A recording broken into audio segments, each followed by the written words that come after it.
नमस्कार सांग माने आपण माने समस्ते केमिति अछंती आशा करूछि समस्ते भलरे थिबे।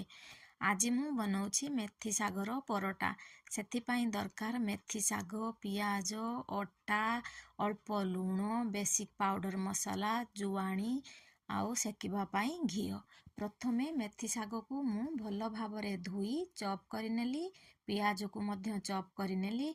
तापरे अटारे काटी रखिथिबा मेथी साग, पियाज, जुआणी, बेसिक पाउडर मसाला, टेस्ट अकॉर्डिंग लूण, घिओ देई सॉफ्ट भावरे चकटी नेली।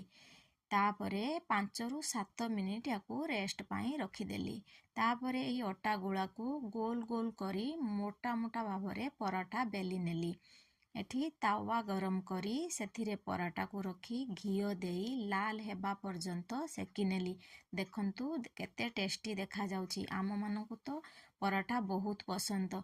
विंटर सीजन रे भेराइटी टाइप रो ग्रीन वेजिटेबल मिलुची सांग माने। आपण मान मध्य घरे ट्राई करंतु केमिति लागिला कमेंट माध्यम रे निहाती जणांतु। आउ सेम प्रोसेस रे पालंग सागर पराठा मध्य बनांतु।